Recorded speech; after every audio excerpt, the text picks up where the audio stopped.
Ahead of a storm, people need to make sure, obviously, all the little things like taking in any loose furniture and thinking about what might actually fly around. If they haven't yet, it's probably getting a bit late to be, trimming trees and things, so hopefully they've already done that.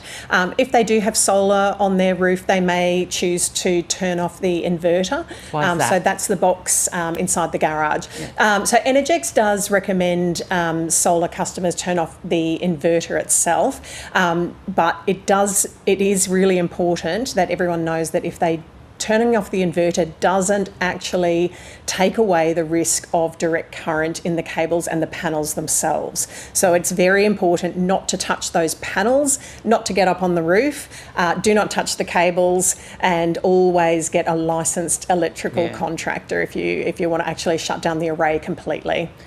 When power does go out to big areas, is it generally because of power lines down or faults within the system? Yes, it can be power lines down, high winds, etc., or maybe a substation's been taken out, and that can take out large areas. So we do see it in severe weather events where we have large areas often without power for those reasons, and we have the electrical crews are out and about working really hard to get that power back on as soon as possible. It is possible that some residents where there's been flooding, they may get a note in their letterbox from Energex or Essential Energy telling them that they need to get a safety check before the house can be re-energised. If they get that note in their letterbox, then follow the instructions. Essentially, that's to engage a licensed electrical contractor to make sure everything's right before it's re-energised. OK, yeah, that must be really worrying for people. If they've stayed in their home, they're getting flooding, the storm's coming and there's water going into their power points. Yes, that can be very dangerous. So our big message and what I want everyone to take away is never DIY with electricity. Never. Don't touch it. Don't think that you can repair things. If something is damaged, do not touch it. Do not try and repair electricity. If the switchboard's been inundated by water, for example, call a licensed electrical contractor to fix that. Do not try and fix that yourself. But if you are in that situation, are you in danger from that electric current mixing with water? So not necessarily. Hopefully the RCDs and the safety switches are in place and have done their job. So hopefully that's all occurred. But we do say to steer clear. Certainly if you're in water yourself, don't go about touching power points, definitely. If the power lines are down, just steer well clear of those, like metres and metres clear.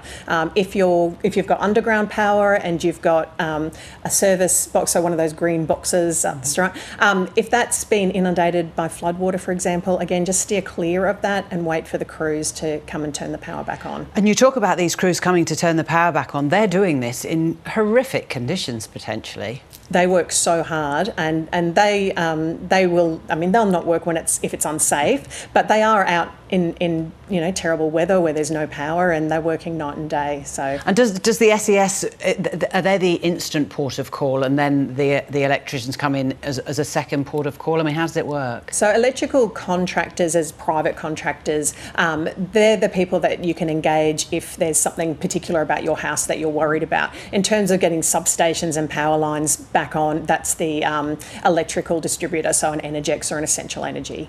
And presumably when preparing for an event like this in your industry, you look at worst case scenarios and plan for that. Yeah, we do. We've got a lot of information. I mean, electrical contractors are trained, they're competent, they're the ones that know how to deal with electricity and to fix issues. So that's why you always need to make sure you've got someone who's qualified and trained to deal with it. They know what to do. We provide lots of information to our members as well, proactively. If people are worried, they can go to the Energex website or Essential Energy website and they can look for information there as well. All right, really good advice. Thank you very much for coming in to talk to us. Kate Raymond, thank you. Thank you.